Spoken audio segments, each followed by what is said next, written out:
அனைவருக்கும் வணக்கம். ஓம் நம சிவாய். शिवाय नमः. हर हर महादेव. सबसे पहले विभिन्न आदिनम से जुड़े आप सभी पूज्य संतों का मैं शीश झुकाकर अभिनंदन करता हूं. आज मेरे निवास स्थान पर आपके चरण पड़े हैं. ये मेरे लिए बहुत सौभाग्य की बात है. ये भगवान शिव की कृपा है जिसकी वजह से मुझे एक साथ आप सभी शिव भक्तों के दर्शन करने का मौका मिला है. मुझे इस बात की भी बहुत खुशी है कि कल नए संसद भवन के लोकार्पण के समय आप सभी वहां साक्षात आकर के आशीर्वाद देने वाले हैं. पूज्य संतगण, हम सभी जानते हैं कि हमारे स्वतंत्रता संग्राम में तमिलनाडु की कितनी महत्वपूर्ण भूमिका रही है. वीर मंगई वेलु नाचियार से लेकर मर्द भाइयों तक, सुब्रमण्यम भारती से लेकर नेताजी सुभाष चंद्र बोस के साथ जुड़ने वाले अनेकों तमिल लोगों तक हर युग में तमिलनाडु भारतीय राष्ट्रवाद का गढ़ रहा है. तमिल लोगों के दिल में हमेशा से मां भारती की सेवा की, भारत के कल्याण की भावना रही है. बावजूद इसके ये बहुत दुर्भाग्यपूर्ण है कि भारत की आजादी में तमिल लोगों के योगदान को वो महत्व नहीं दिया गया जो दिया जाना चाहिए था. अब बीजेपी ने इस विषय को प्रमुखता से उठाना शुरू किया है. अब देश के लोगों को भी पता चल रहा है कि महान तमिल परंपरा और राष्ट्रभक्ति के प्रतीक तमिलनाडु के साथ क्या व्यवहार हुआ था.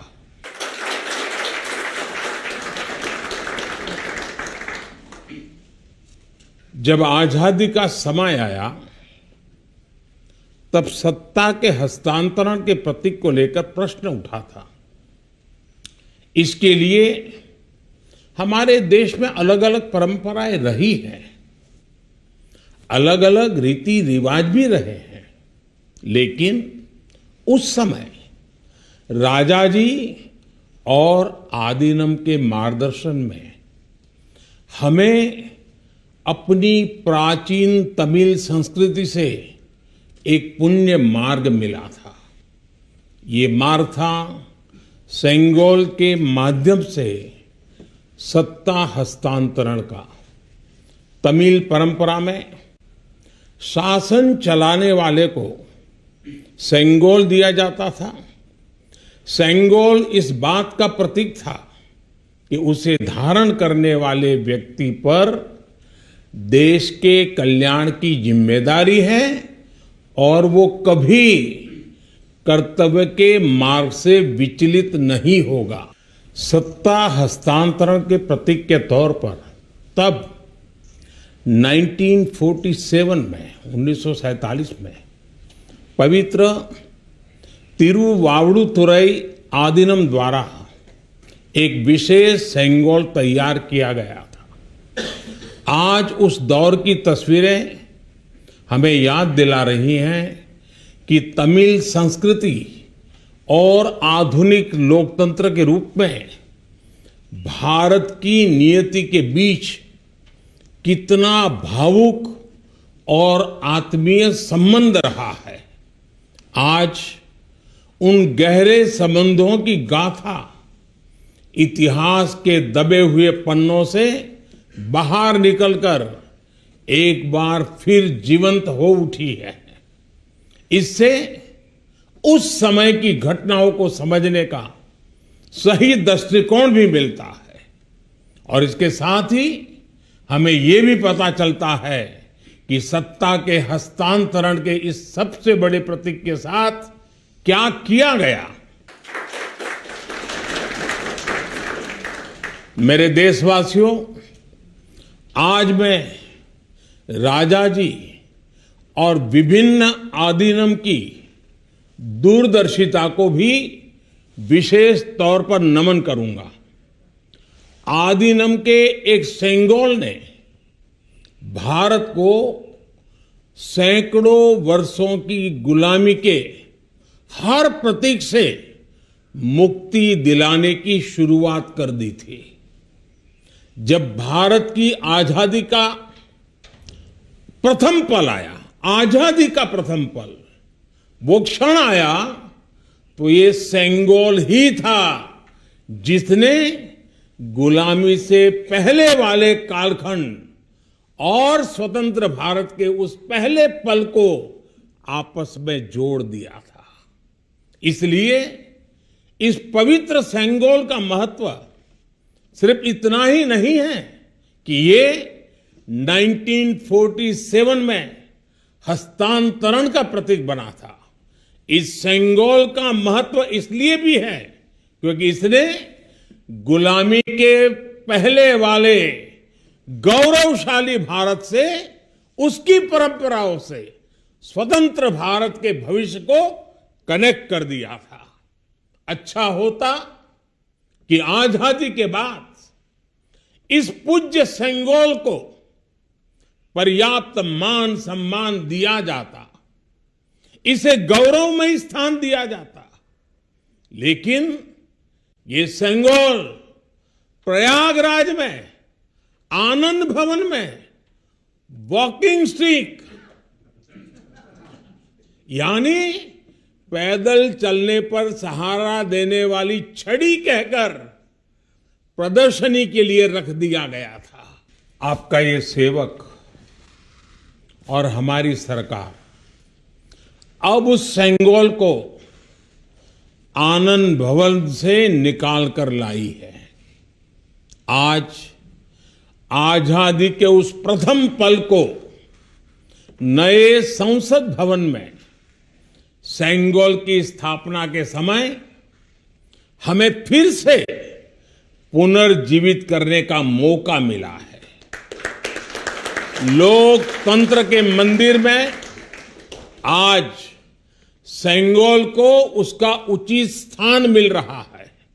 मुझे खुशी है कि अब भारत की महान परंपरा के प्रतीक उसी सेंगोल को नए संसद भवन में स्थापित किया जाएगा। ये सेंगोल इस बात की याद दिलाता रहेगा कि हमें कर्तव्य पथ पर चलना है, जनता जनार्दन के प्रति जवाबदेह बने रहना है।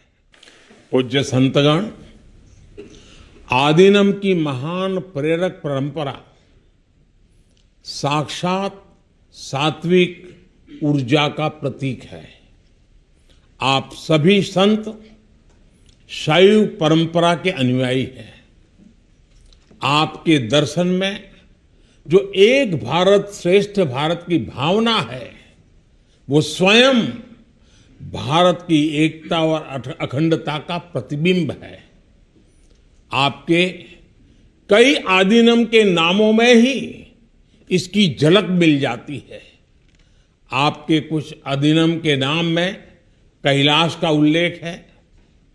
ये पवित्र पर्वत तमिलनाडु से बहुत दूर हिमालय में है, फिर भी ये आपके हृदय के करीब है। शैव सिद्धांत के प्रसिद्ध संतों में से एक तिरुमूलर के बारे में कहा जाता है कि वो कैलाश पर्वत से शिव भक्ति का प्रसार करने के लिए तमिलनाडु आए थे। आज भी उनकी रचना तिरुमंदिरम के श्लोकों का पाठ भगवान शिव की स्मृति में किया जाता है। अप्पर, समंदर, सुंदरर और माणिका वासगर जैसे कई महान संतों ने उज्जैन, केदारनाथ और गौरीकुंड का उल्लेख किया है। जनता जनार्दन के आशीर्वाद से आज मैं महादेव की नगरी काशी का सांसद हूं, तो आपको काशी की भी बात बताऊंगा। धर्मपुरम आदीनम के स्वामी कुमार गुरुपरा तमिलनाडु से काशी गए थे। उन्होंने बनारस के केदार घाट पर केदारेश्वर मंदिर की स्थापना की थी। तमिलनाडु के तिरुपन्नदारु में काशी मठ का नाम भी काशी पर रखा गया। इस मठ के बारे में एक दिलचस्प जानकारी भी मुझे पता चली है। कहा जाता है कि तिरुपन्नदारु का काशी मठ तीर्थ यात्रियों को बैंकिंग सेवाएं उपलब्ध कराता था। कोई तीर्थ यात्री तमिलनाडु के काशी मठ में पैसे जमा करने के बाद काशी में प्रमाण पत्र दिखाकर वो पैसे निकाल सकता था। इस तरह शैव सिद्धांत के अनुयायियों ने सिर्फ शिव भक्ति का प्रसार ही नहीं किया, बल्कि हमें एक दूसरे के करीब लाने का कार्य भी किया। पूज्य संतगण, सैकड़ों वर्षों की गुलामी के बाद भी तमिलनाडु की संस्कृति आज भी जीवंत और समृद्ध है, तो इसमें आदीनम जैसी महान और दिव्य परंपरा की भी बड़ी भूमिका है।